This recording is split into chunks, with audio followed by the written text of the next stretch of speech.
हे जर आपण काम केलं तर इथं आपल्याला पैसे पण मिळतील आणि निमेटोड पण कंट्रोल होईल. नमस्कार.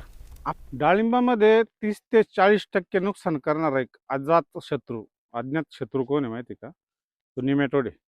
त्या निमेटोड बद्दल आपण आज बोलणार आहे. बरेचसे आपले जे फॉलोअर्स आहे, आपले फॉलोअर्स कमी जरी असले तर फॉलोअर्स इतके ब्रँडेड आहे आणि अभ्यासू आहे.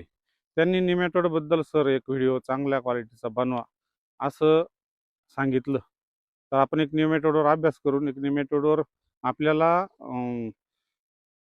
केमिकल नियंत्रण आणि जैविक नियंत्रण परत काय आंतरपिकं कसे घ्यायचे आणि त्याचा फायदा पण आपल्याला कसा होईल असं एक आपण विचार करून एक व्हिडिओ शेवटपर्यंत बघा. जैविक नियंत्रण मी शेवटी सांगणार म्हणजे आंतरपीक नियोजन कोणत्या जाती लावायच्या त्याच्यामुळं आपल्याला निमेटोड कंट्रोल होईल आणि आपल्याला काय फायदा होईल हे शेवटपर्यंत तुम्ही व्हिडिओ बघितला तर नंतर तुम्हाला परत परत कंपनीवाल्यांना किंवा दुकानदारांना किंवा इतर कोणाला प्रश्न विचारायचं काम आपल्याला पडणार नाही.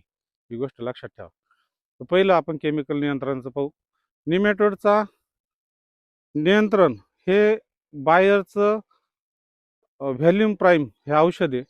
आपण काही कंपनीची जाहिरात नाही करीत, पण एक त्याचा 1 मिली ते 1.5 मिलीचं एका झाडाला त्याचं प्रमाण आहे. त्यांनी काही हानिकारक बुरश्या बी जात्या, पण त्याच्यात एक तोटा होऊ शकतो की कदाचित ट्रायकोडर्मा पॅसिलोमायसिस सारख्या बुरश्या पण यांनी मरू शकतात. कंपनी असा दावा काही करीत नाही, पण मरू शकतात. त्याच्यामुळे तिथं आपल्याला थोडी सावधगिरी बाळगणं गरजेचं आहे. पण ते ऑफ सीझनला आपण जर सोडलं तर त्याचं नियंत्रण 100% मिळतंच. दुसरं पॅसिलोमायसिस लिलॅसनस ही बुरशी अशी आहे. काही निमेटोड जिथं आपल्याला निमेटोडचा जीवनक्रम आपण बघून घेऊ पहिले. जेव्हा जमिनीत जास्त ओलावा असतो, जास्त चिकट जमीन होते, तेव्हा निमेटोडचा प्रादुर्भाव ऑटोमॅटिक तिथं वाढला जातो आणि तो मुळांवर गाठी तयार करतो. मुळांच्या आतमध्ये शिरून तिथला अन्नरस शोषतो आणि मुळांच्या गाठीमध्येच तो अंडे घालतो आणि परत ते तिथं पिल्लं जन्माला येतात. सूत्रकृमी डोळ्याला न दिसणारा हा सूत्रकृमी म्हणजे निमेटोड म्हणतो आपण याला. खूप कॅसापेक्षाही बारीक सूक्ष्मदर्शकाखाली फक्त हा दिसतो. तर निमेटोड कंट्रोलसाठी दुसरा पर्याय सुडोमोनास आपलं पॅसिलोमायसिस लिनासनस हा आपल्याला बेस्ट पर्याय. तिथं आपण जर पॅसिलोमायसिस लिनासनसचे पावसामध्ये 2-4 डोस जर दिले तर निमेटोड आपल्याला तिथं ह्या बुरशीद्वारे चांगला कंट्रोल भेटतो. ही बुरशी कंट्रोल कशी करते? तर ही बुरशी याच्या आपल्या घासावर कसा आमरेला असतो तो घासावरच जगतो. आंब्याच्या झाडावर बांडगुळ राहतं, ते बांडगुळ कसं याच्यावरच जगतं, आंब्यावरच जगतं.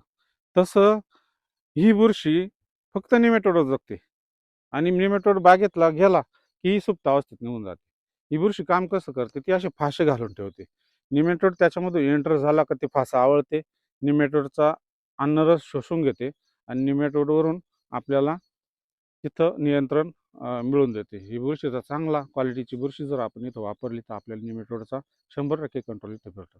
आता राहिला तिसरं आपल्याला आंतरपीक. हे सगळ्यात महत्त्वाचं आहे. इथं हे जर आपण काम केलं तर इथं आपल्याला पैसे पण मिळतील आणि निमेटोड पण कंट्रोल होईल. आफ्रिकन झेंडू त्याच्यामध्ये पुसा नारंगी, पुसा बसंती ह्या व्हरायटी आहे झेंडूच्या.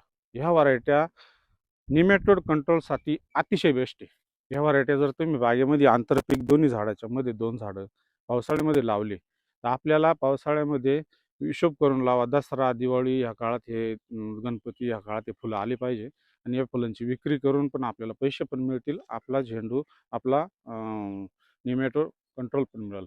याच्यामध्ये वाचून सांगतोय अल्फा टर्थिनिल नावाचं एक आम्ल, एक ॲसिड या मुळांद्वारे ते सोडतं आणि त्या ॲसिडमुळे ह्या निमेटोडचे अंडे हे नष्ट होऊन जातात. अल्फा टर्थिनिल हे नाव लक्षात ठेवा. हे ॲसिड त्या झेंडूच्या ही विशेष जाती अल्फा आपली आफ्रिकन झेंडू, पुसा नारंगी, पुसा बसंती ह्या व्हरायटी या लावा. हे असे माहितीपर व्हिडिओ आपण बनवतो. आपले जे फॉलोअर आहे ते 100% अभ्यासू आहे त्यांचा आणि ब्रँडेड फॉलोअर आहे, म्हणून आपले फॉलोअर जे वाढतील जे आहे ते 100% ब्रँडेड आहे. दुसरे व्हिडिओ बघून त्याला फॉलो करा, ते नाचगाण्याचे व्हिडिओ तसे आपण व्हिडिओ बनवत नाही. आपण जे बनवतो 100% शेतकरी माहितीसाठीच व्हिडिओ बनवतो. या व्हरायट्या तुम्ही झेंडूच्या लावा. निमेटोड 100% नियंत्रणात येईल. बरेचसे लोक त्रस्त आहे निमेटोडला, कंट्रोलच भेटत नाही. पावसाळ्यात तुम्ही झेंडू लावा. 100% नियंत्रण मिळेल. आणि ते झेंडूचं झाड उपटायचं नाही, ते तसंच ठेवायचं. नंतर कट करून ते झेंडूचं झाड तेच हिरवळीचं खत म्हणून पण आपल्याला हा तिसरा फायदा त्याचा पडत होता आपल्याला. धन्यवाद मित्रांनो. व्हिडिओ आवडला असेल तर शेअर करा, फॉलो करा, लोकांपर्यंत माहिती पोहोचवा. आपले शेतकरी अज्ञान शेतकरी सज्ञान होतील हीच